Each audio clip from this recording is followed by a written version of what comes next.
महाराज आवडे देवासी, परमेश्वराला आवडण्याकरता तू मनाने सगळे जीवजंतू आहे. देवाला सगळे आवडतात महाराज.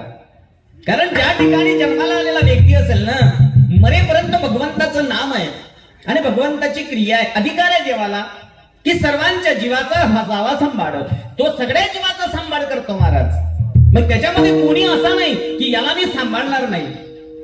चिठी